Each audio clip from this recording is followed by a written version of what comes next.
Christian fellowship, ക്രിസ്തീയ കൂട്ടായ്മ എന്നുള്ളതാണ് നമ്മൾ കഴിഞ്ഞ ക്ലാസ്സിൽ ചിന്തിച്ച് ആരംഭിച്ച ഒരു പ്രധാനപ്പെട്ട വിഷയം. അതോടുള്ള ബന്ധത്തിൽ തന്നെയാണ് ഇന്നും ചില കാര്യങ്ങൾ പറയുവാനായിട്ട് ആഗ്രഹിക്കുന്നത്. ദൈവം സഹായിക്കുമാറാകട്ടെ. കഴിഞ്ഞ ക്ലാസ്സിൽ നമ്മൾ പ്രധാനമായിട്ടും ചിന്തിച്ചത് ഈ ക്രിസ്തീയ കൂട്ടായ്മയെക്കുറിച്ചുള്ള അടിസ്ഥാനപരമായ ചില കാര്യങ്ങളാണ്. ഇത് എന്തുകൊണ്ട് ഒരു കൂട്ടായ്മ ബന്ധമെന്ന് പറയുന്നു, അതാണ് നമ്മൾ ചിന്തിച്ചത്. ഒരേ പിതാവിനാൽ ഉള്ള ആത്മീകമായ ജനനത്തെ കാണിക്കുന്ന ഒരു ബന്ധമാണ് ഈ കൂട്ടായ്മ ബന്ധം എന്ന് നമ്മൾ കണ്ടു.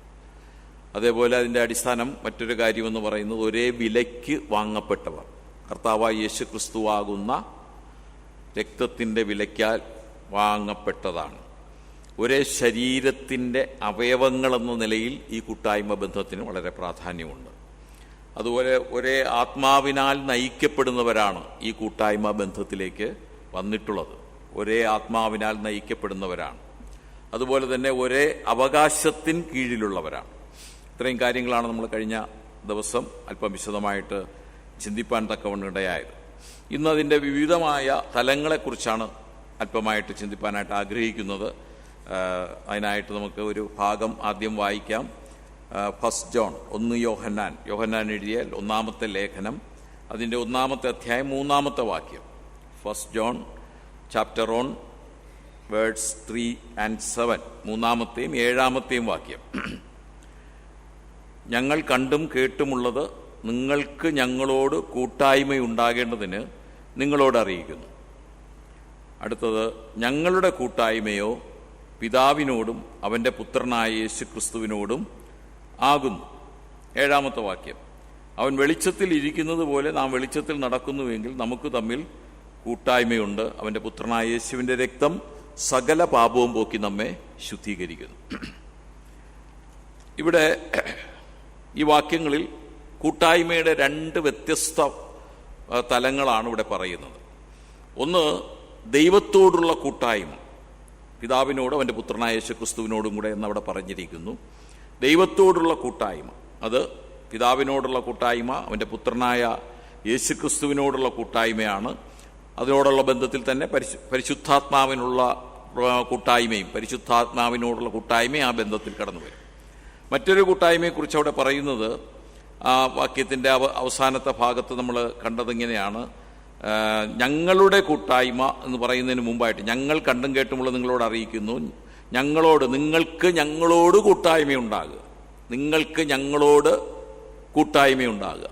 അത് പരസ്പരമുള്ള വിശ്വാസികളുടെ കൂട്ടായ്മയെ കാണിക്കുന്ന ഒരു പ്രയോഗമായിട്ടാണ് ഇരിക്കുന്നത്. അന്യോന്യമുള്ള കൂട്ടായ്മ എന്നുള്ളതാണ് അവിടുത്തെ പ്രധാനപ്പെട്ട വിഷയം. ഈ കൂട്ടായ്മ ബന്ധങ്ങളെല്ലാം തന്നെ ഒരേ തീമിൽ അടിസ്ഥിതമാണ്. വെളിച്ചത്തിൽ നടക്കുന്നതിലൂടെയാണ് ഈ കൂട്ടായ്മ ബന്ധം വെളിപ്പെടുന്നത്. വെളിച്ചമെന്ന് പറയുന്നത് വിശുദ്ധിയെയും ശരിയായ ജീവിതത്തെയും കാണിക്കുന്നതാണ്. ഇതിലെ 1-ാമത്തെ കൂട്ടായ്മയോടുള്ള ബന്ധത്തിലുള്ള കാര്യങ്ങൾ നമുക്ക് ചിന്തിക്കാം. ദൈവത്തോടുള്ള കൂട്ടായ്മ, അതാണ് 1-ാമത്തെ പ്രധാനപ്പെട്ട കാര്യം. നമുക്കുണ്ടാകേണ്ട ആദ്യത്തെ കൂട്ടായ്മ ബന്ധം എന്ന് പറയുന്നത് ദൈവത്തോടുള്ള കൂട്ടായ്മയാണ്. അത് നമ്മൾ വായിച്ച വാക്യത്തിൽ ഉണ്ട്. ദൈവത്തോടുള്ള കൂട്ടായ്മ എന്ന് പറഞ്ഞാൽ ദൈവീകമായ 3 ആളത്വങ്ങളോടുള്ള കൂട്ടായ്മ ബന്ധത്തെ കാണിക്കുന്നതാണ്. ഒന്ന്, പിതാവിനോടുള്ള കൂട്ടായ്മ, പുത്രനാം ദൈവത്തോടുള്ള കൂട്ടായ്മ, പരിശുദ്ധാത്മാവിനോടുള്ള കൂട്ടായ്മ. അതിൽ നമുക്ക് ഓരോ ഘടകങ്ങളും അല്പമായിട്ട് ചിന്തിച്ച് മുന്നോട്ട് പോകാം. 1-ാമത് പിതാവിനോടുള്ള കൂട്ടായ്മ. ഈ യോഹന്നാൻ തൻ്റെ ലേഖനത്തിൽ ഇവിടെ പറയുന്ന ഒരു പ്രധാനപ്പെട്ട കാര്യം, ഞങ്ങളുടെ കൂട്ടായ്മ പിതാവിനോടാണ്, പുത്രനോടാണ്. ഇപ്പം പിതാവിനോടുള്ള കൂട്ടായ്മ എങ്ങനെയാണ് സ്ഥാപിതമാകുന്നത്, അതാദ്യം നമ്മൾ മനസ്സിലാക്കിയിരിക്കേണ്ടതുണ്ട്. പിതാവിനോടുള്ള കൂട്ടായ്മ എങ്ങനെ സ്ഥാപിതമാകുന്നു, അതിൻ്റെ ആവശ്യകത എന്താണ്? നമുക്കറിയാം, ദൈവസാദൃശ്യത്തിലും സ്വരൂപത്തിലും സൃഷ്ടിക്കപ്പെട്ട മനുഷ്യൻ ആദ്യം ദൈവീകമായ ശരിയായ ഒരു കൂട്ടായ്മ ബന്ധത്തിലായിരുന്നു. ഉൽപ്പത്തി പുസ്തകം 1-ാം അധ്യായം അതിൻ്റെ 27-ാമത്തെ വാക്യത്തിൽ നാം വായിക്കുന്നത് ഇങ്ങനെ, ദൈവം തൻ്റെ സ്വരൂപത്തിൽ മനുഷ്യനെ സൃഷ്ടിച്ചു. അടുത്ത് കാണുന്നു, ദൈവത്തിൻ്റെ സ്വരൂപത്തിൽ അവനെ സൃഷ്ടിച്ചു, ആണും പെണ്ണുമായി അവരെ സൃഷ്ടിച്ചു. എൻ്റെ 2-ാം അധ്യായം 8-ാം വാക്യത്തിൽ ഇങ്ങനെ കാണുന്നുണ്ട്, ദൈവം ഏദനിൽ ഒരു തോട്ടമുണ്ടാക്കി താൻ സൃഷ്ടിച്ച മനുഷ്യനെ അവിടെ ആക്കി. 2:15 യഹോവയായ ദൈവം മനുഷ്യനെ കൂട്ടിക്കൊണ്ടുപോയി ഏദൻ തോട്ടത്തിൽ വേല ചെയ്യുവാനും അതിനെ കാപ്പാനും അവിടെ ആക്കി. അപ്പോൾ ദൈവം മനുഷ്യനെ സൃഷ്ടിച്ചപ്പോൾ ശരിയായി ഉദ്ദേശിച്ചിരുന്ന ഒരു പ്രധാനപ്പെട്ട കാര്യം ദൈവവുമായിട്ടുള്ള കൂട്ടായ്മ ബന്ധത്തിൽ എപ്പോഴും മനുഷ്യൻ ആയിരിക്കണമെന്നാണ്. അതിനാണ് ഇങ്ങനെയുള്ള എല്ലാ ക്രമീകരണങ്ങളും തൻ്റെ സ്വരൂപത്തിലും സാദൃശ്യത്തിലും സൃഷ്ടിച്ചതും അവന് വേണ്ടി പ്രത്യേകമായിട്ടുള്ള ഒരു ഏദൻ തോട്ടം ഉണ്ടാക്കിയതും അവിടെ ആക്കിയതും ഒക്കെ അതിൻ്റെ അടിസ്ഥാനത്തിലാണ്. അങ്ങനെ ദൈവവുമായിട്ടുള്ള ഒരു കൂട്ടായ്മ ബന്ധത്തിലായിരിക്കണം. എന്നാൽ എന്താ സംഭവിച്ചത്? മനുഷ്യൻ ദൈവത്തോട് അനുസരണക്കേട് കാണിച്ചു. അങ്ങനെ വന്നപ്പോൾ ദൈവവുമായുള്ള കൂട്ടായ്മ ബന്ധത്തിൽ നിന്നും അവൻ പുറത്തായി. അവൻ പിശാചിന്റെ കൂട്ടായ്മ ബന്ധത്തിലേക്ക് പോയി. അതാണ്, ദൈവവുമായിട്ടുള്ള കൂട്ടായ്മ ബന്ധം ഇല്ലാതായി. ദൈവത്തോടുള്ള അനുസരണക്കേട് നിമിത്തം അവൻ ദൈവവുമായിട്ടുള്ള കൂട്ടായ്മ ബന്ധത്തിൽ നിന്ന് അകലുകയും സാത്താന്റെ കൂട്ടായ്മ ബന്ധത്തിലാകുകയും ചെയ്യും. അപ്പോൾ പാപത്തിൽ ജീവിക്കുന്ന ഒരു മനുഷ്യനെ സംബന്ധിച്ചിടത്തോളം അവന് വിശുദ്ധനായ ദൈവത്തിൻ്റെതായിട്ടുള്ള കൂട്ടായ്മ ബന്ധമില്ല, അല്ലെങ്കിൽ ദൈവവുമായിട്ടുള്ള കൂട്ടായ്മ ബന്ധത്തിൽ നിലനിർത്താനായിട്ട് കഴിയുകയുമില്ല. അവൻ ഈ പാപം ചെയ്തപ്പോൾ ദൈവീകമായ കൂട്ടായ്മയിൽ നിന്നും അല്ലെങ്കിൽ ദൈവീക സാന്നിധ്യത്തിൽ നിന്നും അവൻ പുറത്താകേണ്ടി വന്നു എന്നുള്ളതാണ് അവിടെ നമുക്ക് മനസ്സിലാക്കാനായിട്ട് കഴിയുന്നത്. പല നിലയിൽ ആ കൂട്ടായ്മ ബന്ധത്തെ വീണ്ടും ഉറപ്പിക്കുന്നതിന് വേണ്ടി, മനുഷ്യനുമായിട്ടുള്ള കൂട്ടായ്മ ബന്ധം സ്ഥാപിക്കുന്നതിന് വേണ്ടി ദൈവം പല പദ്ധതികൾ പല കാലഘട്ടങ്ങളിലായിട്ട് ആസൂത്രണം ചെയ്തു എന്ന് നമുക്ക് അറിയാനായിട്ട് കഴിയും. ആദ്യത്തെ നിഷ്പാപ യുഗത്തിൽ മനുഷ്യനുമായി ദൈവം നല്ല ബന്ധത്തിലായിരുന്നു. അത് കഴിഞ്ഞ് വന്നപ്പോൾ ആ ബന്ധം നഷ്ടപ്പെട്ടു. മനുഷ്യന്റെ മനസ്സാക്ഷിയിലൂടെ ദൈവം ഇടപെട്ട് ആ കൂട്ടായ്മ ബന്ധത്തെ നിലനിർത്താനായിട്ട് ദൈവം ശ്രമിച്ചു. അവിടെയും പരാജയപ്പെടുന്നു. അത് കഴിഞ്ഞ് മാനുഷിക ഭരണയുഗം, മനുഷ്യരിലൂടെ തന്നെ ദൈവാത്മാവ് ഇടപെടുകയും ദൈവാത്മാവിനാൽ ദൈവവുമായിട്ടുള്ള കൂട്ടായ്മ ബന്ധത്തിൽ നിലനിർത്തുന്നതിന് ശ്രമിക്കുകയും ചെയ്തു. മാനുഷിക ഭരണയുഗം. അത് കഴിഞ്ഞ് ന്യായപ്രമാണ യുഗം വന്നു. ന്യായപ്രമാണം ദൈവികമായ കൽപ്പനകൾ കൊടുത്തു, പല നിയമങ്ങൾ കൊടുത്തു. അതിലൂടെയൊക്കെ ദൈവവുമായിട്ടുള്ള കൂട്ടായ്മ ബന്ധം നിലനിർത്തുന്നതിനൊക്കെ സാധിച്ചു. എന്നാൽ അവിടെയൊക്കെ പരാജയപ്പെട്ടത് ദൈവം കൊണ്ടുവന്ന പദ്ധതികളല്ല, മനുഷ്യനാണ് അവിടെയൊക്കെ പരാജയപ്പെടുന്നത്. മാനുഷികമായ പരാജയം. റോമർക്കെഴുതിയ ലേഖനം 8-ാമത്തെ അധ്യായത്തിൽ ജഡത്തിന്റെ ബലഹീന നിമിത്തം അത് കഴിഞ്ഞില്ല എന്നുള്ളത് നമുക്ക് കാണുവാനായിട്ട് കഴിയും. അപ്പം ദൈവത്തിന്റെ പരാജയമല്ല അവിടെ കാണുന്നത്, മനുഷ്യന് അവിടെ അത് നിറവേറ്റുവാനായിട്ട് കഴിയാതെ വന്നു. മനുഷ്യൻ പരാജയപ്പെടുകയാണ്. അതിനെ തുടർന്നാണ് കൃപായുഗം. കരുണാസമ്പന്നനായ ദൈവം, സ്നേഹസമ്പന്നനായവൻ തന്റെ ഏകജാതനായ പുത്രനിലൂടെ ഈ നഷ്ടപ്പെട്ട കൂട്ടായ്മ പുനഃസ്ഥാപിക്കുവാനായിട്ട് ആഗ്രഹിച്ചത്. അതാണ് നമ്മൾ റോമർക്കെഴുതിയ ലേഖനം 8-ാമത്തെ 1-ാമത്തെ വാക്യത്തിൽ വായിക്കുന്നത്. അതുകൊണ്ട് ഇപ്പോൾ ക്രിസ്തുയേശുവിലുള്ളവർക്ക് ഒരു ശിക്ഷാവിധിയും ഇല്ല. ദൈവിക ശിക്ഷാവിധിയിൽ നിന്ന് അവനെ വിടുവിക്കുന്നതിന് വേണ്ടി, ദൈവവുമായിട്ടുള്ള കൂട്ടായ്മ ബന്ധത്തിൽ കൊണ്ടുവരുന്നതിന് വേണ്ടി തന്റെ പുത്രനെ ഈ ലോകത്തിലേക്ക് അയച്ചു എന്നുള്ളതാണ്. ഒരു വ്യക്തി കർത്താവായ യേശു ക്രിസ്തുവിൽ വിശ്വസിക്കുമ്പോൾ അവൻ പിതാവായ ദൈവവുമായുള്ള കൂട്ടായ്മ ബന്ധത്തിലേക്ക് വരികയാണ് ചെയ്യുന്നത്. കാരണം യേശു കർത്താവും പിതാവായ ദൈവവും ആളത്വത്തിലും ഐക്യത്തിലും ഒക്കെ ഒന്നാണ്. അതാണ് അതിന്റെ കാരണം. യേശു ക്രിസ്തുവിൽ വിശ്വസിക്കുമ്പോൾ യേശു ക്രിസ്തുവുമായിട്ടുള്ള കൂട്ടായ്മ ബന്ധത്തിലാകുന്നത് മാത്രമല്ല, ദൈവവുമായിട്ടുള്ള കൂട്ടായ്മ ബന്ധത്തിലേക്ക് മനുഷ്യൻ വരികയാണ്. അതാണ് ആ തത്വം. അപ്പോൾ അതിലൂടെയാണ് ദൈവവുമായിട്ടുള്ള, യേശു ക്രിസ്തുവിലൂടെ അല്ലാതെ ആർക്കും ദൈവവുമായിട്ട് കൂട്ടായ്മ ബന്ധം സ്ഥാപിക്കുവാനായിട്ട് കഴിയുകയില്ല. അപ്പോസ്തല പ്രവൃത്തി 4-ാം അധ്യായം 12-ാമത്തെ വാക്യത്തിൽ പറയുന്നത്, മറ്റൊരുത്തനിലും രക്ഷയില്ല, നാം രക്ഷിക്കപ്പെടുവാൻ ആകാശത്തിന്റെ കീഴിൽ മനുഷ്യരുടെ ഇടയിൽ നൽകപ്പെട്ട വേറെ ഒരു നാമവുമില്ല. അപ്പൊ മനുഷ്യന് നഷ്ടപ്പെട്ട ദൈവീകമായ കൂട്ടായ്മ നിലനിർത്തുവാൻ യേശുക്രിസ്തു അല്ലാതെ ഒരു നാമവുമില്ല. അപ്പം യേശുക്രിസ്തുവിൽ വിശ്വസിക്കുമ്പോൾ എന്താ സംഭവിക്കുന്നത്? ഈ പിതാവുമായിട്ടുള്ള കൂട്ടായ്മ ബന്ധത്തിൽ കടന്നു വരികയാണ് ചെയ്യുന്നത്. ഞാൻ കഴിഞ്ഞ സീനിയർ സൺഡേ ക്ലാസ് എടുത്തപ്പോൾ ഒരു പ്രധാനപ്പെട്ട കാര്യം അവിടെ പറയുന്നു. അവിടെയും പ്രാർത്ഥനയുടെ അഭിസംബോധനയാണല്ലോ നമ്മൾ ചർച്ച ചെയ്തത്. അവിടെ യോഹന്നാന്റെ സുവിശേഷം 14-ാം അധ്യായം 8-ാമത്തെ വാക്യത്തില് ഫിലിപ്പോസ് കർത്താവിനോട് പറയുന്ന ഒരു പ്രധാനപ്പെട്ട കാര്യമുണ്ട്, ചോദിക്കുന്ന ഒരു ചോദ്യമുണ്ട്. പ്രധാനമായിട്ട് 3 ശിഷ്യന്മാരാണ് ഈ മാളികമുറി പ്രഭാഷണത്തിൽ യേശുവായിട്ട് ചോദ്യങ്ങൾ ചോദിക്കുന്നത്. പത്രോസ്, ഫിലിപ്പോസ്, ഇസ്കരിയോത്താവല്ലാത്ത യൂദ. ഈ 3 ശിഷ്യന്മാരാണ് നേരിട്ട് കർത്താവിനോട് ചില ചോദ്യങ്ങളിലൂടെ ഇടപെടുന്നത് മാളികമുറി പ്രഭാഷണത്തിൽ. അപ്പോൾ അവിടെ ഫിലിപ്പോസ്, അങ്ങനെ വലിയതായിട്ടൊന്നും കാണാത്ത ഫിലിപ്പോസ് അവിടെ കർത്താവിനോട് ഒരു ചോദ്യം ചോദിക്കുന്നുണ്ട്. ആ ചോദിക്കാനുള്ള കാരണം, കർത്താവ് പിതാവിനെ ഏറ്റവും ഉയർത്തി പറഞ്ഞു, അല്ലേ?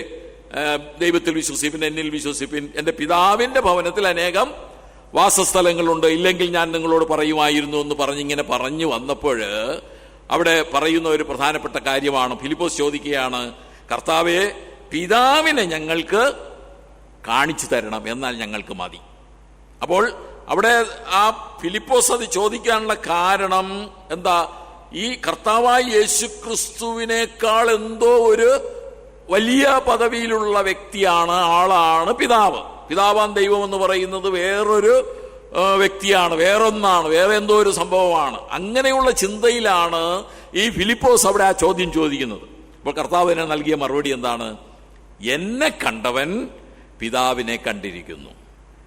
ഞാൻ പിതാവിലും പിതാവ് എന്നിലുമാകുന്നു എന്ന് നീ വിശ്വസിക്കുന്നില്ലയോ? അപ്പോൾ അതിലൂടെ താൻ വെളിപ്പെടുത്തിയത് എന്നെ കണ്ടവൻ പിതാവിനെ കണ്ടിരിക്കുന്നു. പിന്നെ നിങ്ങൾക്ക് വേറെ ഒരു ആവശ്യമില്ല. അപ്പൊ ഞാനിത് പറയാനായിട്ട് വന്നത്, ദൈവവുമായിട്ടുള്ള കൂട്ടായ്മ ബന്ധം സ്ഥാപിക്കപ്പെടുന്നത് ആരിലൂടെയാ? പുത്രനാം ദൈവത്തിലൂടെയാണ്. ആ 14-ാം അധ്യായം 6 വായിക്കുന്നു, ഞാൻ തന്നെ വഴിയും സത്യവും ജീവനുമാകുന്നു. അടുത്ത് പറയുന്നത് എന്താണ്? ഞാൻ മുഖാന്തരമല്ലാതെ ആരും പിതാവിന്റെ അടുക്കൽ എത്തുന്നില്ല. ഞാൻ മുഖാന്തരമല്ലാതെ. അപ്പോൾ കർത്താവായ യേശു ക്രിസ്തുവിലൂടെയാണ് പിതാവുമായിട്ടുള്ള ബന്ധം സ്ഥാപിക്കപ്പെടുന്നത്. കർത്താവായ യേശു ക്രിസ്തു വിശ്വസിച്ച് അനുസരിക്കുന്നതിലൂടെ ദൈവീകമായ ഒരു ബന്ധം, ദൈവീകമായ കൂട്ടായ്മ ബന്ധത്തിലേക്ക് കടന്നു വരുന്നു. യോഹന്നാന്റെ സുവിശേഷം തന്നെ 14:21 പറയുന്നു, എൻ്റെ കൽപ്പനകളെ ലഭിച്ച് പ്രമാണിക്കുന്നവൻ എന്നെ സ്നേഹിക്കുന്നവനാകുന്നു, എന്നെ സ്നേഹിക്കുന്നവനെ പിതാവും സ്നേഹിക്കുന്നു, എന്നെ സ്നേഹിക്കുന്നവനെ പിതാവും സ്നേഹിക്കുന്നു. അപ്പോൾ ഇതാണ് എൻ്റെ ഞാനും അവനെ എന്ന് പറഞ്ഞാൽ, അവിടെ പറയുന്നത് ഞാനും എന്ന് പറഞ്ഞാൽ യേശുക്രിസ്തുവും അവനെ, യേശുക്രിസ്തുവിനെ സ്നേഹിക്കുന്നവരെയൊക്കെ സ്നേഹിച്ച് അവൻ എന്നെ തന്നെ വെളിപ്പെടുത്തുന്നു. അപ്പോൾ ഇതാണ് അതിൻ്റെ ശരിയായിട്ടുള്ള ആ രൂപം, രീതി എന്ന് പറയുന്നത് അതാണ്.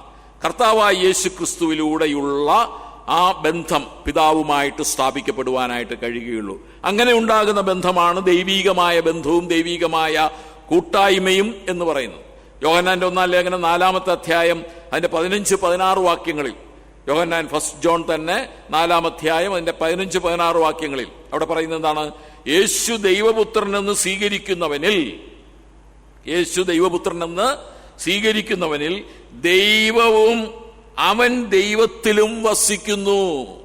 അപ്പം യേശുക്രിസ്തുവിനെ ദൈവപുത്രനെന്ന് സ്വീകരിക്കാതെ ആർക്കും ദൈവവുമായിട്ടുള്ള കൂട്ടായ്മ ബന്ധത്തിലേക്ക് വരുവാൻ സാധിക്കില്ല. അവിടെ തുടർന്ന് പറയുന്ന കാര്യമുണ്ട്, ഇങ്ങനെ ദൈവത്തിന് നമ്മോടുള്ള സ്നേഹത്തെ നാം അറിഞ്ഞും വിശ്വസിച്ചും ഇരിക്കുന്നു. യേശുക്രിസ്തുവിലൂടെ മാത്രമാണ് ദൈവത്തിന്റെ സ്നേഹം നമുക്ക് മനസ്സിലാക്കുവാനും വിശ്വസിക്കുവാനുമായിട്ട് ഇടയാകുന്നത്.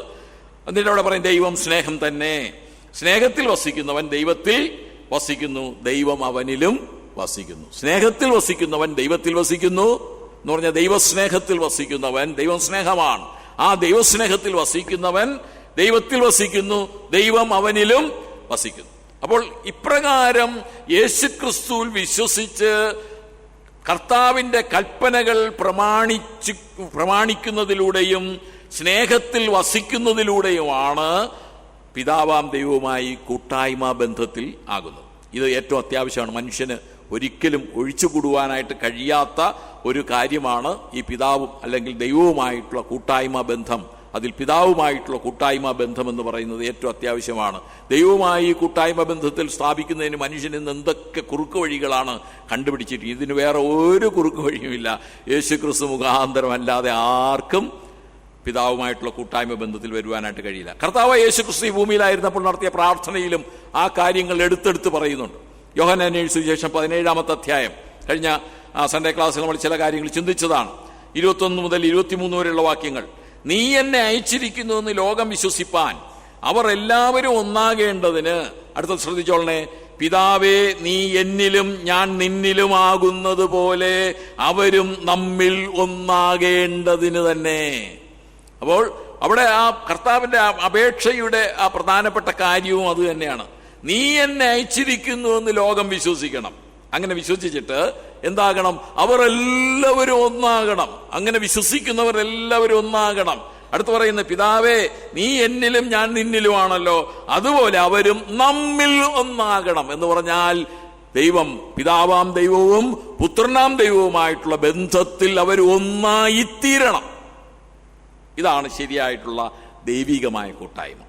17-ാം അധ്യായം തന്നെ എൻ്റെ 23-ാമത്തെ വാക്യത്തിൽ വീണ്ടും അത് പറയുന്നുണ്ട്. നീ എന്നെ അയച്ചിരിക്കുന്നു എന്നും അവരെ സ്നേഹിക്കുന്നു, അതായത് നമ്മെ സ്നേഹിക്കുന്നു എന്നും ലോകമറിയുവാൻ നാം ഒന്നായിരിക്കുന്നത് പോലെ അവരും ഒന്നാകേണ്ടതിന് ഞാൻ അവരിലും നീ എന്നിലുമായി അവർ ഐക്യത്തിൽ തികഞ്ഞവരാകേണ്ടതിന് തന്നെ.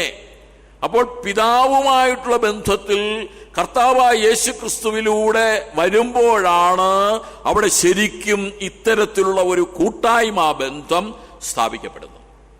പുത്രൻ ഈ അപേക്ഷ എന്ന് പറയുന്നത് വിശ്വസിപ്പാനിരിക്കുന്നവർക്കും കൂടെ അപേക്ഷിക്കുകയാണ്. അതിൻ്റെ 17-ാം അധ്യായം 20-ാം വാക്യത്തിൽ നമ്മളത് കാണുന്നുണ്ട്. അപ്പോൾ ആയിരിക്കുന്ന ശിഷ്യന്മാർക്ക് വേണ്ടി മാത്രമല്ല കർത്താവ് ആ അപേക്ഷ നടത്തുന്നത്, വിശ്വസിപ്പാനിരിക്കുന്നവർക്കും കൂടെ വേണ്ടി അപേക്ഷിക്കുന്ന അപേക്ഷയെന്ന് ആ 17-ാം അധ്യായം 20-ാമത്തെ വാക്യത്തിൽ കാണുന്നുണ്ട്. അപ്പോൾ അങ്ങനെ നമുക്കൂടെ വേണ്ടി നടത്തിയ ഒരു അപേക്ഷയാണ്. അപ്പോൾ അവിടെ കാണുന്നത് എന്താ? അവർ എല്ലാവരും എന്ന് പറഞ്ഞാൽ നാം ഒന്നാകണം. അത് പിതാവിനെ വിശ്വസിക്കുന്നതിലൂടെ, പിതാവിനുമായിട്ടുള്ള കൂട്ടായ്മ ബന്ധത്തിൽ വരുന്നതിലൂടെ ഒന്നാകണം. മാത്രമല്ല നാം ദൈവമഹത്വത്തിൽ ഒന്നാകണം. അവിടെ ശരിക്കും അവിടെ കാണുന്നുണ്ട്, ദൈവമഹത്വത്തിൽ ഒന്നാകണം, ദൈവസ്നേഹത്തിൽ നാം എല്ലാവരും ഒന്നാകണം. അപ്പോൾ പിതാവുമായിട്ടുള്ള ബന്ധം സ്ഥാപിക്കുന്നതിലൂടെ ഉണ്ടാകേണ്ട കാര്യങ്ങൾ അതും അവിടെ പ്രത്യേകമായിട്ട് പറഞ്ഞിട്ടുണ്ട്. അപ്പൊ ഈ ദൈവിക കൂട്ടായ്മയുടെ ലക്ഷ്യം എന്ന് പറയുന്നത് പിതാവിനോടും പുത്രനോടും ചേർന്നുള്ള ഒരു കൂട്ടായ്മ അല്ലെങ്കിൽ ഐക്യമാണ് യഥാർത്ഥത്തിലുള്ള ക്രിസ്തീയ കൂട്ടായ്മ. ആദാമിൽ ഉണ്ടായ ദൈവത്തോടുള്ള വേർപിരിയല് പുനഃസ്ഥാപിക്കപ്പെടുന്നത് അപ്രകാരം മാത്രമാണ്. കർത്താവായ യേശു ക്രിസ്തുവിലൂടെ പുനഃസ്ഥാപിക്കപ്പെടുന്നു. മനുഷ്യരെ ദൈവത്തിൽ നിന്ന് അകറ്റി അനുസരണക്കേട് സാത്താൻ മനുഷ്യരെ ദൈവത്തിൽ നിന്നും അകറ്റി, അതുപോലെ മനുഷ്യർ തമ്മിലും അകറ്റി.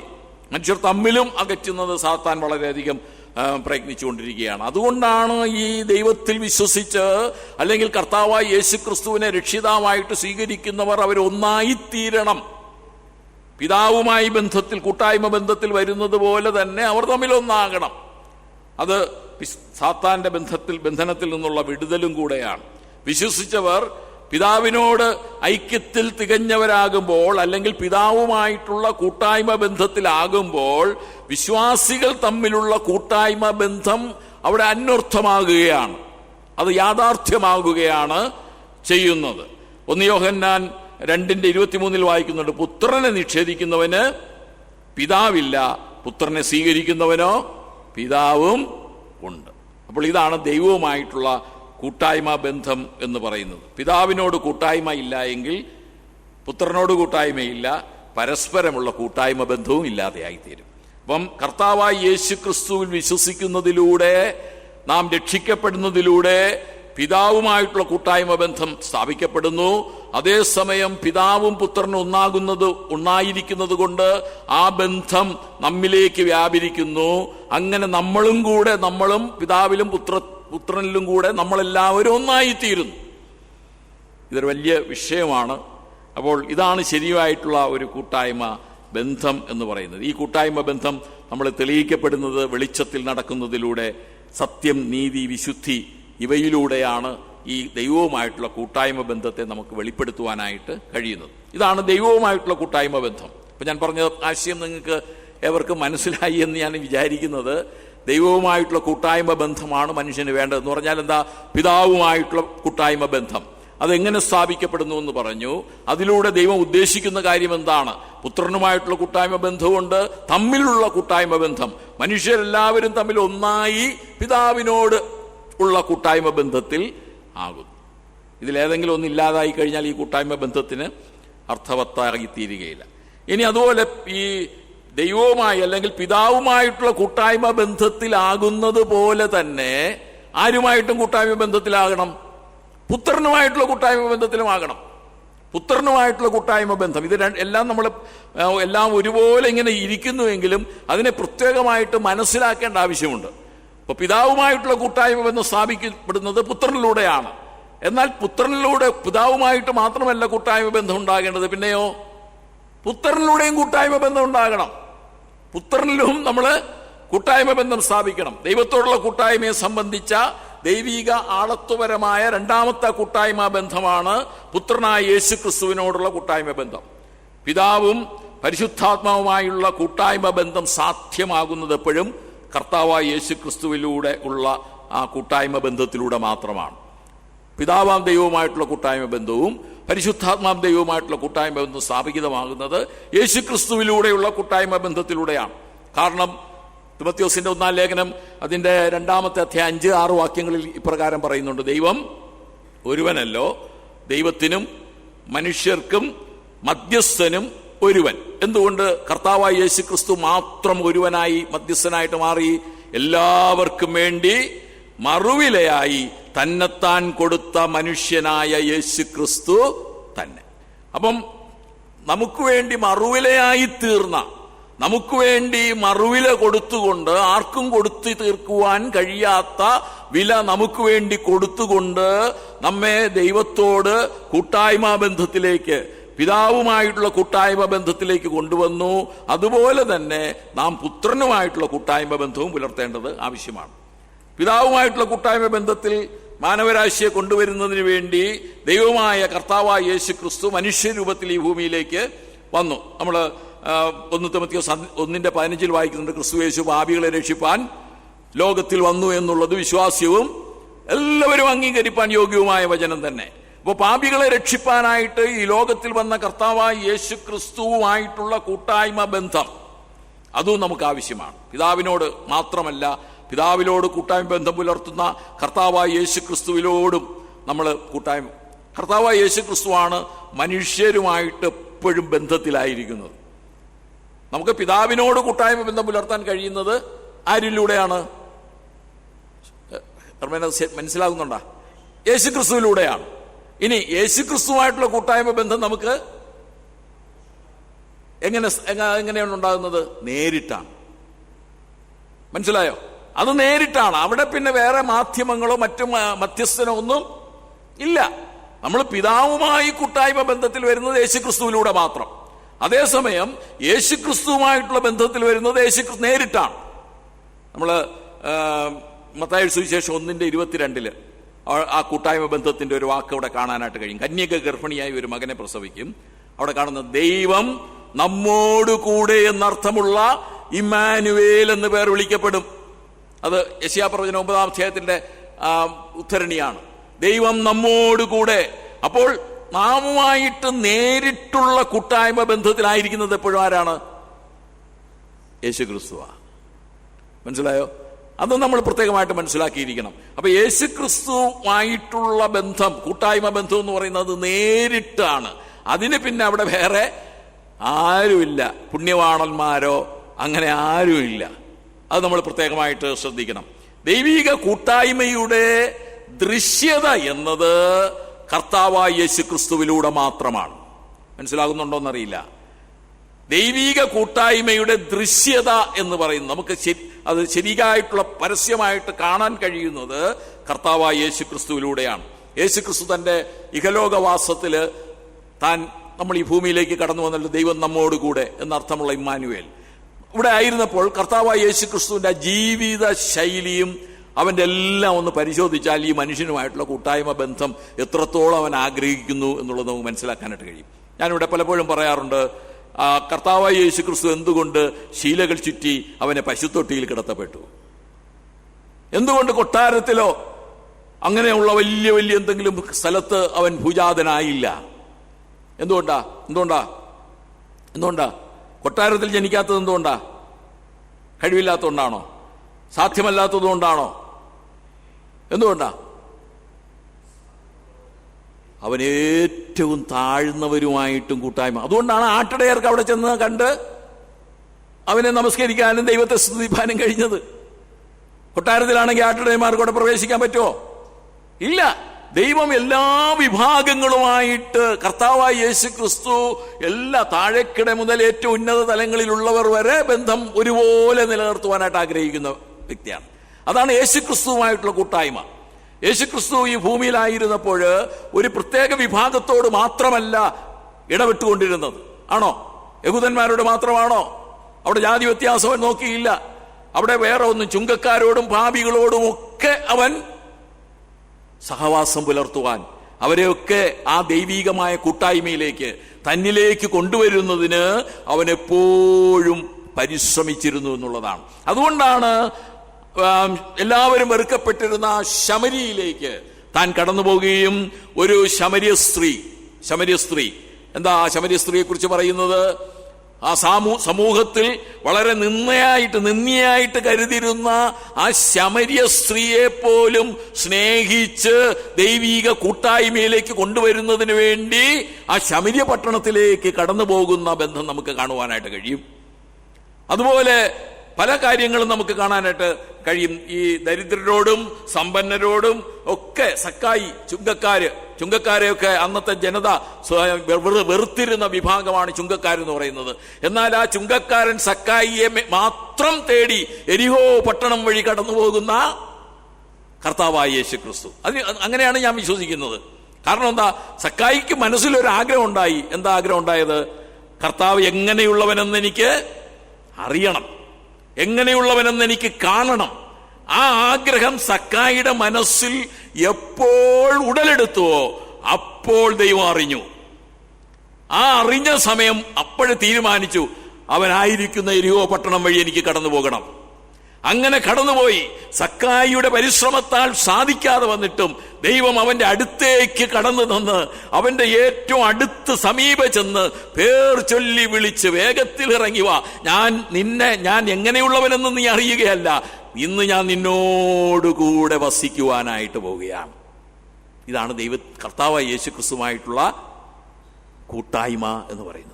കർത്താവായ യേശു ക്രിസ്തു മനുഷ്യനുമായിട്ട് പുലർത്തുവാൻ ആഗ്രഹിക്കുന്ന കൂട്ടായ്മ എന്ന ഇത്തരത്തിലാണ്.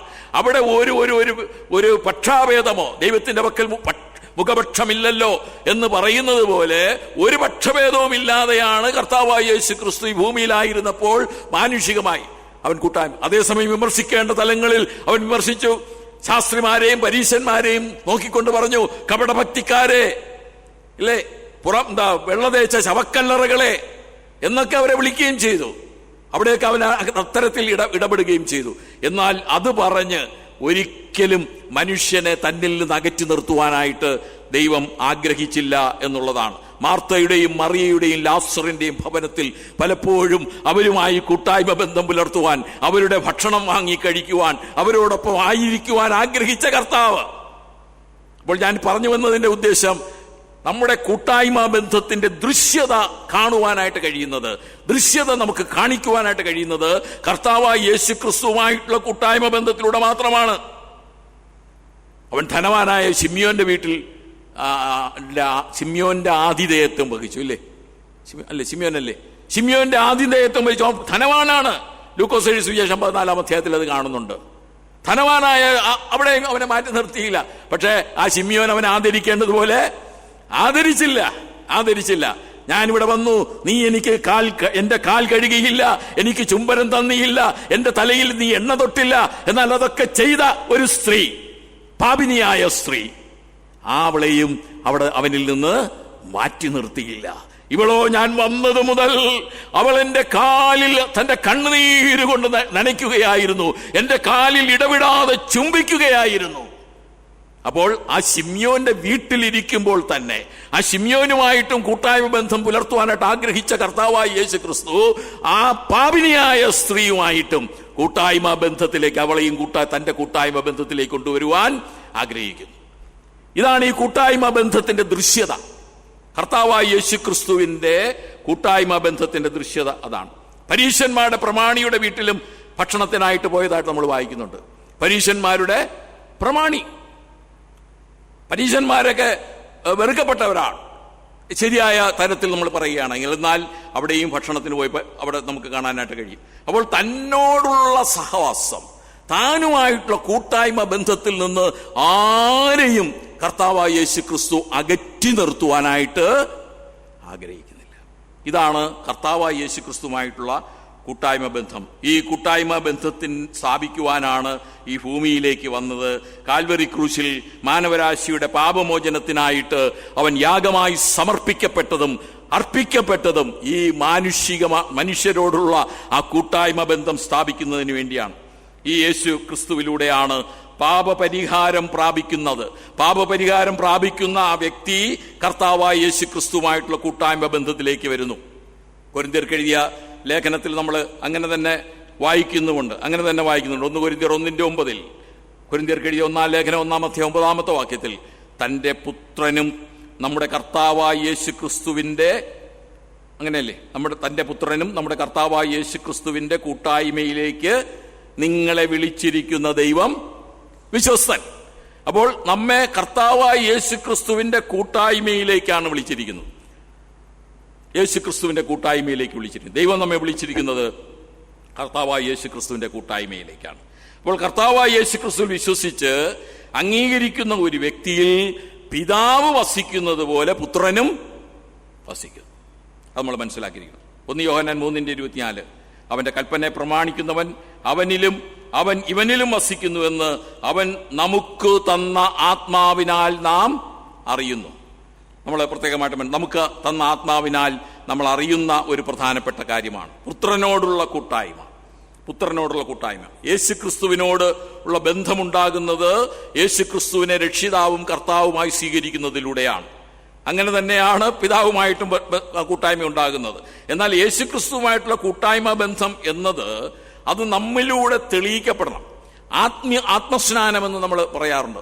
രക്ഷിക്കപ്പെടുന്ന ഓരോ വ്യക്തിയും ആത്മസ്നാനത്താലാണ് യേശു ക്രിസ്തുവുമായിട്ട് അല്ലെങ്കിൽ ദൈവവുമായിട്ടുള്ള കൂട്ടായ്മ ബന്ധത്തിലേക്ക് വരുന്നത്. ക്രിസ്തുവിൻ ആത്മസ്നാനം നമ്മളെ ജലസ്നാനമല്ല, ആത്മസ്നാനം. ആ ആത്മസ്നാനം നാം പ്രാപിക്കുന്നത് എപ്പോഴാണ്? രക്ഷിക്കപ്പെടുന്ന സമയത്താണ്. ആത്മസ്നാനത്താലാണ് അവൻ യേശു ക്രിസ്തുവുമായിട്ടുള്ള ബന്ധത്തിലേക്ക് നമ്മെ കൊണ്ടുപോകുന്നത്. ആ കൂട്ടായ്മ നമ്മൾ ഇങ്ങനെ പറയാറുണ്ടല്ലേ, ഈ വീടൊക്കെ പണിയുമ്പോൾ ഇഷ്ടിക എടുത്ത് വെള്ളത്തിൽ മുക്കി ആ കെട്ടിടം പണിയുന്നത് പോലെ നമ്മെ ആ ആത്മാവ് നമ്മിലേക്ക് പകർന്നുകൊണ്ടാണ് യേശു ക്രിസ്തുവുമായിട്ടുള്ള കൂട്ടായ്മ ബന്ധത്തിലേക്കാകുന്നു. പരിശുദ്ധാത്മസ്നാനത്താൽ ക്രിസ്തുവിനോട് ചേർക്കുന്നു, അവന്റെ മരണത്തിൽ പങ്കാളിയാക്കുന്നു, അവനോടുകൂടെ അടക്കം ചെയ്യപ്പെടുന്നു, പുനരുത്ഥാനത്തോടുകൂടെ ഏകീഭവിക്കപ്പെടുന്നു. നാം ഇതെല്ലാം രക്ഷിക്കപ്പെടുന്ന സമയത്ത് നടക്കുന്നതാണ്. അതിന്റെ പ്രതീകാത്മകമാണ് ഏത്? ജലസ്നാനം എന്ന് പറയുന്നത്. അതിനോടുള്ള പ്രതീകാത്മകമാണ് ജലസ്നാനം. അത് എന്തിനു വേണ്ടിയാണ് അങ്ങനെ ചെയ്യുന്നത്? ജീവന്റെ പുതുക്കത്തിൽ നടക്കണം നാം. റോമർക്ക് എഴുതിയ ലേഖനം 6-ാം അധ്യായം 3 മുതൽ 5 വരെയുള്ള വാക്യങ്ങൾ അതാണ് കാണുന്നത്. അപ്പോൾ ഇവയുടെ ബാഹ്യമായി സാക്ഷിക്കുന്ന കർത്താവിന്റെ കൽപ്പനയാണ് ജലസ്നാനം. അപ്പോൾ ദൈവവുമായി കർത്താവായ യേശുക്രിസ്തുവുമായി കൂട്ടായ്മ ബന്ധത്തിൽ വരുന്നവർ എല്ലാവരും ഈ ആത്മസ്നാനം നമ്മളല്ല നൽകുന്നത്, അല്ലെങ്കിൽ നമ്മൾ എടുക്കുന്നതല്ല, കർത്താവായ യേശുക്രിസ്തു നമുക്ക് നൽകുന്നതാണ്. എന്നാൽ അതിനോട് താതാത്മ്യം പ്രാപിക്കുന്ന ജലസ്നാനവും നമ്മൾ സ്വീകരിക്കേണ്ടത് ആവശ്യമാണ്. ദൈവത്തിന്റെ കൽപ്പനയാണ് എന്നുള്ള തരത്തിൽ. കൂടാതെ ക്രിസ്തുവുമായിട്ടുള്ള കൂട്ടായ്മ എന്ന് പറയുന്നത്, കർത്താവായ യേശുക്രിസ്തു ശിരസ്സും സഭ എന്ന് പറയുന്നത് ശരീരവും എന്നാണ് പറയുന്നത്. ശിരസില്ലെങ്കിൽ പിന്നെ ശരീരത്തിന് എന്ത് വിലയാ? എന്തെങ്കിലും പ്രയോജനമുണ്ടോ? പിന്നെ തല പോയാൽ പിന്നെ മനുഷ്യനെ കൊണ്ട് എന്ത് പ്രയോജനമുള്ളത്? ഒന്നുമില്ല. അപ്പോൾ ഈ കൂട്ടായ്മ ബന്ധം എന്ന് പറയുന്നത് കർത്താവായ യേശു ക്രിസ്തു ശിരസ്സാണ്. ഇത് യൂണിവേഴ്സൽ ചർച്ചിനോടുള്ള ബന്ധത്തിലാണ് പറയുന്നതെങ്കിലും വ്യക്തികളായിട്ടും നാം ശരീരത്തിന്റെ അവയവങ്ങളായിരിക്കുന്നത് കൊണ്ട് കർത്താവായ യേശു ക്രിസ്തുവിനോടുള്ള ഈ ബന്ധം ഏറ്റവും ഉത്തമമായ ഒരു ബന്ധമുണ്ടാണ്. ശിരസ് കൂടാതെ ശരീരമോ അവയവങ്ങളോ ഇല്ല, അത് അപൂർണമാണ്. അതുകൊണ്ട് തന്നെ കർത്താവായ യേശു ക്രിസ്തുവുമായിട്ടുള്ള കൂട്ടായ്മ അത് ആത്മീക ശരീരവും ശിരസ്സായ ക്രിസ്തുവുമായിട്ടുള്ള കൂട്ടായ്മയാണ് പ്രധാനപ്പെട്ട ഒരു കൂട്ടായ്മ. ജീവപരമായ ഐക്യം എന്നൊക്കെ വേണമെങ്കിൽ ഇതിനെ പറയാം, ജീവപരമായ ഐക്യം. അപ്പൊ അത്തരത്തിലുള്ള ഒരു ബന്ധം യേശു ക്രിസ്തുവുമായിട്ട് ഉണ്ടാകണം. നാം ക്രിസ്തുവും ക്രിസ്തു നമ്മിലും വസിക്കുന്ന ഒരു അനുഭവം ഉണ്ടാകണം. ഈ കൂട്ടായ്മ ബന്ധത്തെ വെളിപ്പെടുത്തുന്ന ചില വാക്യങ്ങൾ നമുക്ക് കാണുവാനായിട്ട് കഴിയും വെളിപ്പാട് പുസ്തകത്തിൽ. വെളിപ്പാട് പുസ്തകം 3-ാം അധ്യായത്തിന്റെ 20-ാം വാക്യത്തിൽ സഭയോട് പറയുന്ന ചില ദൂതുകളാണ്. 3:20 ലവോദിക്യ സഭയോട് എഴുതുമ്പോൾ പറയുന്ന ഒരു പ്രധാനപ്പെട്ട കാര്യമുണ്ട്. നമ്മൾ ഈ കൂട്ടായ്മ ബന്ധത്തിലായി എന്നുള്ളത് ശരിയാണെങ്കിലും അത് നമ്മിലൂടെ വെളിപ്പെടണമെന്ന് ദൈവം എപ്പോഴും ആഗ്രഹിക്കുന്നു. അങ്ങനെ ആകണമെന്ന് ദൈവം ആഗ്രഹിക്കുന്നു. ഞാൻ ഈ പരസ്പര കൂട്ടായ്മ വേറെ വിഷയമായിട്ട് എടുക്കുന്നുണ്ട്. ഇത് കർത്താവായ യേശു ക്രിസ്തുവുമായിട്ടുള്ള കൂട്ടായ്മ ബന്ധത്തിൽ നിന്ന് നമ്മിൽ ഉണ്ടാകേണ്ട പ്രതിഫലനങ്ങളാണ്. അവിടെ പറയുന്നത് എന്താണ്? 3:20 ഞാൻ വാതിൽക്കൽ നിന്ന് മുട്ടുന്നു, ആരെങ്കിലും എൻ്റെ ശബ്ദം കേട്ട് വാതിൽ തുറന്നാൽ ഞാൻ അവൻ്റെ അടുക്കൽ ചെന്ന് അവനോടും അവൻ എന്നോടും അത്താഴം കഴിക്കും. ഇതിന് ആഗ്രഹിക്കുന്ന എപ്പോഴും ദൈവവും കർത്താവായ യേശു ക്രിസ്തു നമ്മോടൊപ്പം ചിലവഴിക്കണം, നമ്മോടൊപ്പം ആയിരിക്കണമെന്ന് ആഗ്രഹിക്കുകയാണ്. അതാണ് അവിടെ ലവോദിക്യ സഭയോട് പറയുന്നത്. കർത്താവുമായിട്ടുള്ള കൂട്ടായ്മ ബന്ധത്തിൽ നിന്നും ഒരിക്കലും നമ്മൾ അകന്നു പോകുവാനായിട്ട് ദൈവം ആഗ്രഹിക്കുന്നില്ല. അകന്നു പോയവരെയും ദൈവം എന്ത് ചെയ്യാണ്? തേടിപ്പോകുകയാണ്. ദൈവത്തിൽ നിന്ന് കർത്താവായ യേശു ക്രിസ്തുവിൽ നിന്ന് അകന്നു പോകുവാനായിട്ട് തുടങ്ങുന്നവരെയും കർത്താവായ യേശു ക്രിസ്തു തേടിപ്പോവുകയാണ്, അല്ലേ? പത്രോസിന്റെ ജീവിതത്തിലും ശിഷ്യന്മാരുടെ ജീവിതത്തിലുമൊക്കെ നമുക്കത് കാണുവാനായിട്ട് കഴിയും.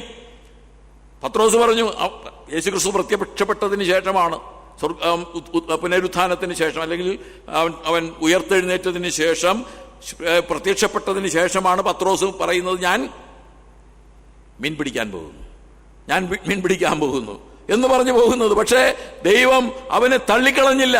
അവൻ പോണെങ്കിൽ പോട്ടെ എന്ന് പറഞ്ഞ് അവനെ തള്ളിക്കളഞ്ഞില്ല. അവന്റെ പിന്നാലെ പോവുകയാണ്.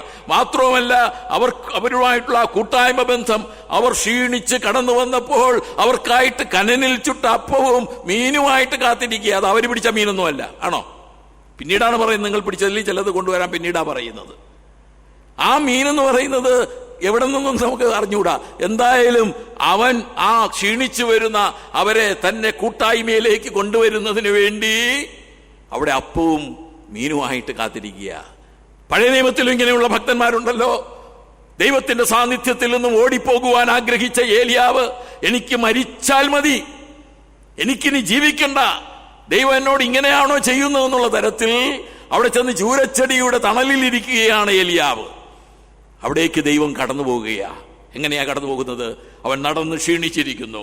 അവന്റെ ക്ഷീണം മാറ്റുന്നതിന് വേണ്ടി അവൻ അപ്പവും അല്ലെങ്കിൽ അടയും എന്താ കൊടുക്കുന്നു? വെള്ളവും കൊടുക്കുന്നു. എന്നിട്ട് പറഞ്ഞു, നീ കുറെ കൂടെ ഉറങ്ങിക്കോ, നീ കുറച്ചുകൂടെ ഉറങ്ങിക്കോ, നിന്റെ ക്ഷീണം മാറ്റണം. എന്നിട്ട് വീണ്ടും അവൻ ആഹാരം കൊടുക്കുന്നു. അത് കഴിച്ചതിന് പറഞ്ഞു, നിനക്ക് ഇനിയും ദൂരയാത്ര ചെയ്യേണ്ടതുണ്ട്. ആ കൊടുത്ത ആഹാരത്തിന്റെ ബലം കൊണ്ട് അവൻ 40 രാവും 40 പകലും സഞ്ചരിച്ചു.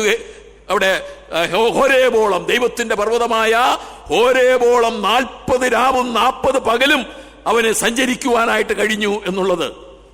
ദൈവം ഒരിക്കലും ആ മനുഷ്യനുമായിട്ടുള്ള കൂട്ടായ്മ ബന്ധത്തിൽ നിന്ന് അകലുവാനായിട്ട് ആഗ്രഹിക്കുന്നില്ല. അവൻ എങ്ങനെയും ദൈവത്തിന്റെ കൂട്ടായ്മ ബന്ധത്തിലേക്ക്, യേശുക്രിസ്തുവിന്റെ കൂട്ടായ്മ ബന്ധത്തിലേക്ക് കൊണ്ടുപോകാനാണ് ആഗ്രഹിക്കുന്നത്. അത് നമ്മൾ പ്രത്യേകമായിട്ട് അനുഗ്രഹം. ഇവിടെ വാതിൽക്കൽ നിന്ന് മുട്ടുന്നു, ഞാൻ അവനോടും, വാതിൽ തുറന്നാൽ ഞാൻ അവന്റെ അടുക്കൽ ചെന്ന്, അതാണ് ദൈവവുമായിട്ടുള്ള കൂട്ടായ്മ. അവന്റെ അടുക്കൽ ചെന്ന് അവനോടും അവൻ എന്നോടും കൂടെ അത്താഴം കഴിക്കും. കർത്താവുമായിട്ടുള്ള കൂട്ടായ്മ. അവിടെ ആ വെളിപ്പാട് പുസ്തകത്തിൽ ലവോദിക്യ സഭയ്ക്ക് സംഭവിച്ച ചില കുഴപ്പങ്ങൾ അവിടെ പറയുന്നുണ്ട്. എന്തൊക്കെയാണ്? അവരുടെ പ്രവൃത്തി ദൈവികമല്ലാതായി തീർന്നു. ഞാൻ നിന്റെ പ്രവൃത്തി അറിയുന്നു. ആ ദൈവസന്നിധിയിൽ നീതിയുള്ള പ്രവൃത്തിയല്ല എന്നുള്ളതാണ് എൻ്റെ അർത്ഥം. അടുത്ത, നീ ശീതവാനുമല്ല ഉഷ്ണവാനുമല്ല, ശീതോഷ്ണവാനാണ്. നിന്നെ കൊണ്ട് ഒരു പ്രയോജനവും ഇല്ല എനിക്ക്. ശീതോഷ്ണവാൻ, അവിടെ നമ്മളെ എബ്രാം തോമസ് അവർ ആണെന്ന് തോന്നുന്നു, അറ്റ്ലാന്റ ക്ലാസ് എടുത്തപ്പോൾ അവിടെ പറഞ്ഞു, ശീതോഷ്ണ വെള്ളം എന്ന് പറഞ്ഞാൽ അത് എന്ത് ചെയ്യും? കുടിക്കാനായിട്ടോ ഒരു കാര്യത്തിനും ഉപയോഗിക്കാൻ പറ്റില്ലെന്നാണ്. അപ്പോൾ ദൈവത്തിന് നിന്നെ കൊണ്ട് ഒരു പ്രയോജനവും ഇല്ലാതായി തീർന്നിരിക്കുക. നീ ശീതോഷ്ണവാനായി തീർന്നിരിക്കുകയാണ്, നീ നിർഭാഗ്യനായി തീർന്നിരിക്കുകയാണ്, നീ അരിഷ്ടനായി തീർന്നിരിക്കുകയാണ്, നീ ദരിദ്രനായി തീർന്നിരിക്കുകയാണ്, നീ കുരുടനായി തീർന്നിരിക്കുകയാണ്, നീ നഗ്നനായി തീർന്നിരിക്കുകയാണ്. 7 കാര്യങ്ങൾ അവിടെ പറയുന്നത്. അതുകൊണ്ട് നിന്റെ ആ സ്വഭാവങ്ങളെല്ലാം മാറണമെങ്കിൽ നീ ദൈവവുമായി, കർത്താവായ യേശുക്രിസ്തുവുമായി ഹൃദ്യമായ കൂട്ടായ്മ ബന്ധത്തിലേക്ക് വരണമെങ്കിൽ നീ വാതിലൊന്ന് തുറക്കണം. എന്നെ നിന്റെ ജീവിതത്തിലേക്ക് ക്ഷണിക്കണം, ഒരുമിച്ചിരിക്കണം, നമുക്കൊരുമിച്ച് അത്താഴം കഴിക്കണം, ഞാനുമായിട്ടുള്ള സംസർഗം നിനക്ക് എപ്പോഴും ഉണ്ടായിക്കൊണ്ടിരിക്കണം. ഇതാണ് കർത്താവായ യേശു ക്രിസ്തുവുമായിട്ടുള്ള കൂട്ടായ്മ ബന്ധത്തിൻ്റെ ഒരു പ്രധാനപ്പെട്ട കാര്യം. മത്തായി സുവിശേഷം 18:20 യേശു കർത്താവ് പറയുന്നുണ്ട്, 2-3 പേരുടെ നാമത്തിൽ കൂടി വരുന്നിടത്തൊക്കെയും ഞാൻ അവരുടെ മധ്യേ ഉണ്ട്. എത്ര നല്ല കർത്താവാണ്! നാമുമായി ബന്ധം പുലർത്തുവാൻ, നമ്മുമായി ഇരിക്കുവാൻ നാം കൂടി വരുന്നിടത്തും കർത്താവായ യേശു ക്രിസ്തു കടന്നു വരികയാ.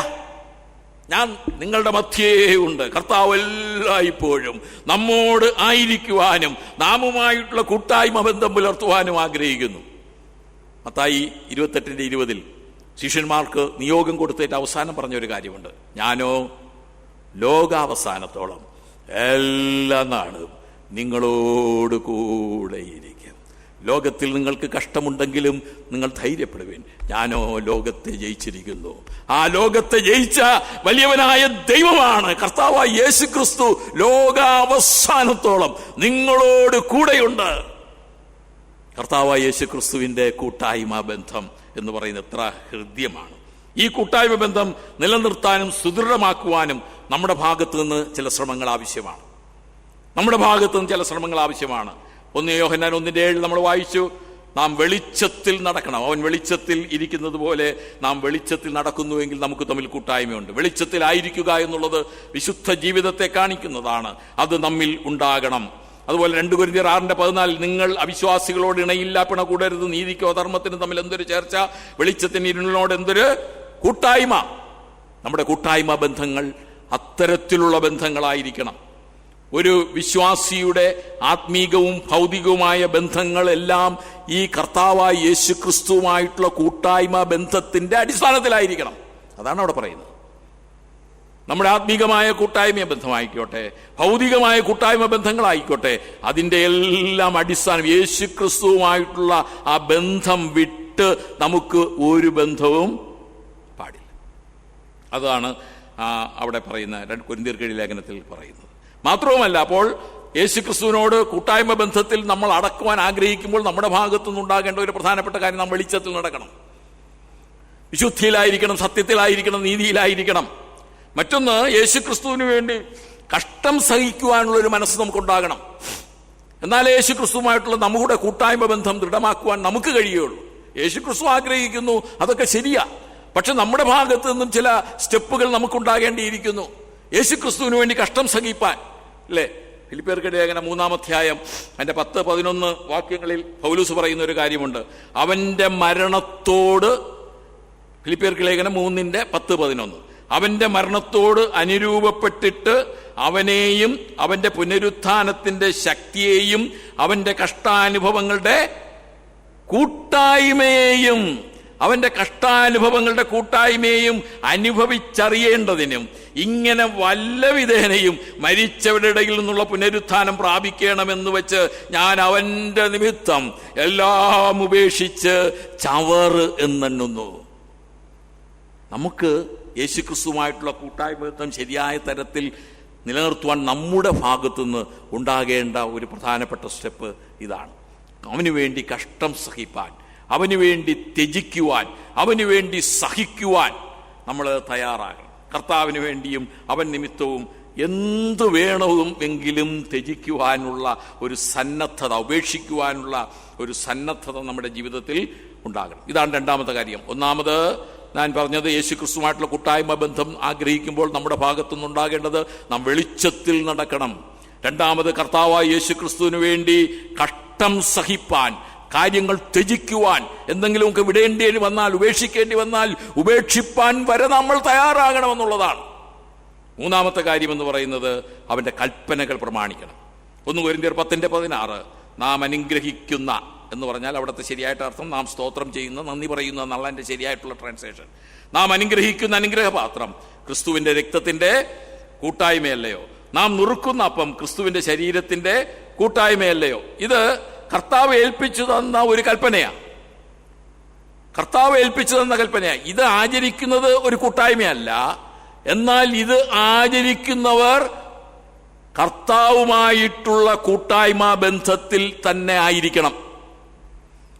കർത്താവുമായിട്ടുള്ള കൂട്ടായ്മ ബന്ധത്തിൽ അല്ലാത്തവർക്ക് ഇത് ആചരിക്കുവാനുള്ള അവകാശം ഇല്ല.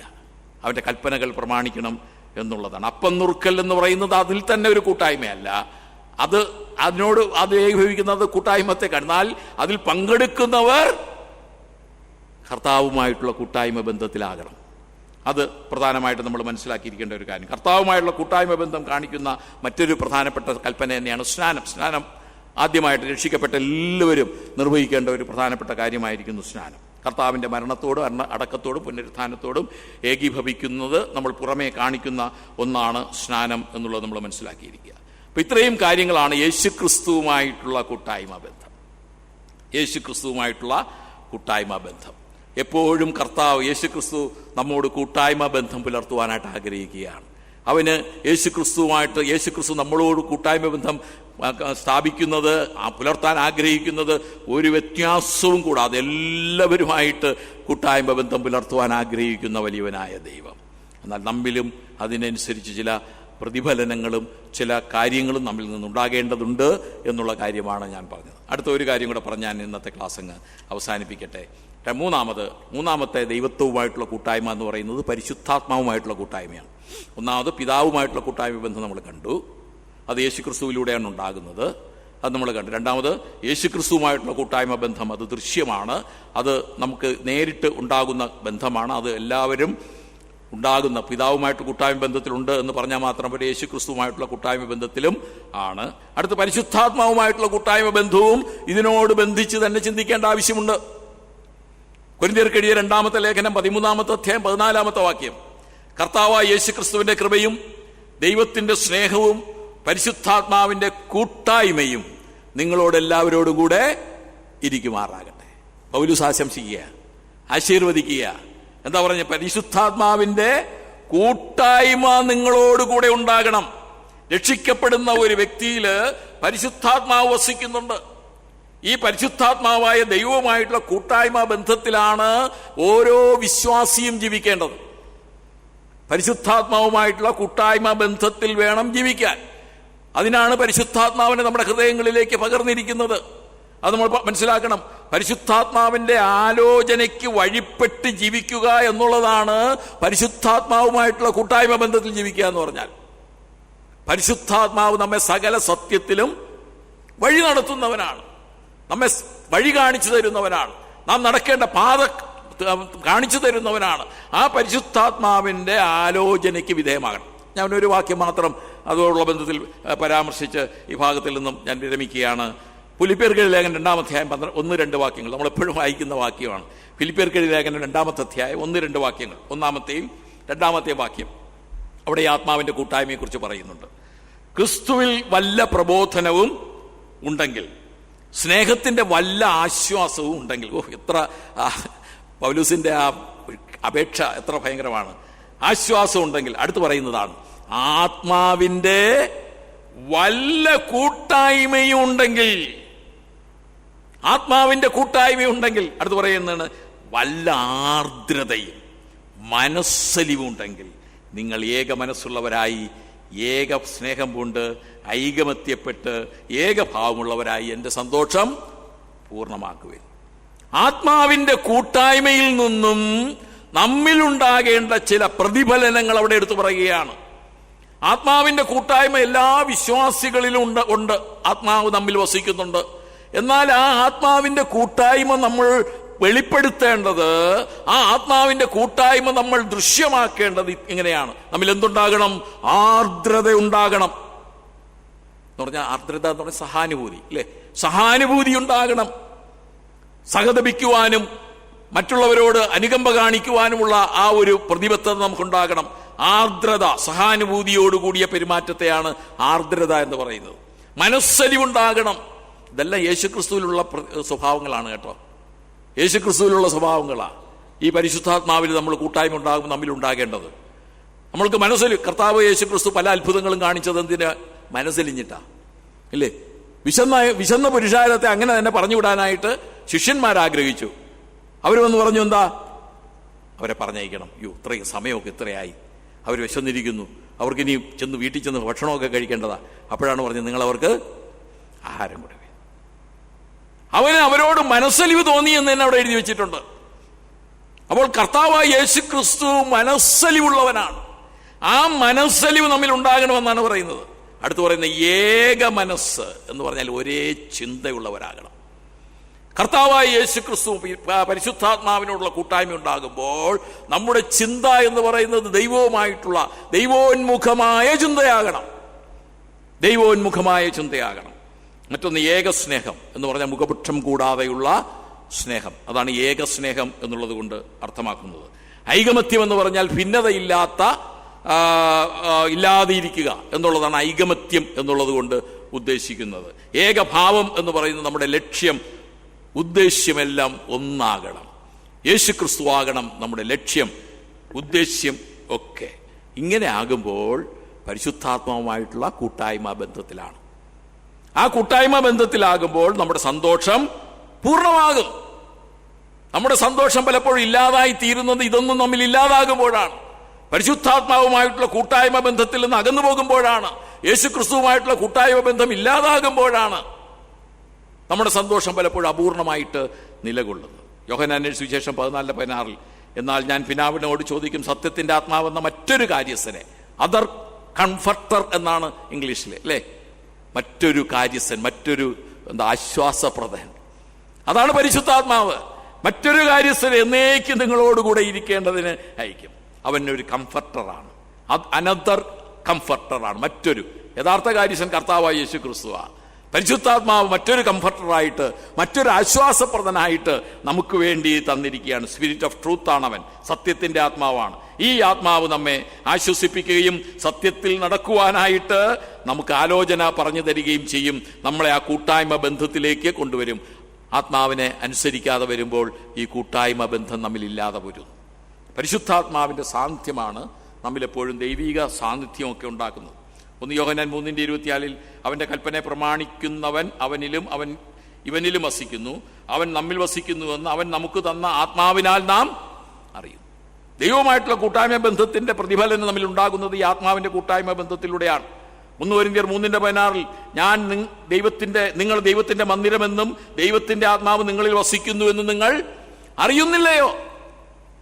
നാം ദൈവത്തിന്റെ മന്ദിരമാണ്. നമ്മളിൽ ഓരോരുത്തരും വാസം ചെയ്യുന്ന ദൈവത്തിന്റെ ആത്മാവാണ്. അത് കാരണം പരിശുദ്ധാത്മാവ് നമ്മിൽ വസിക്കുകയാണ്.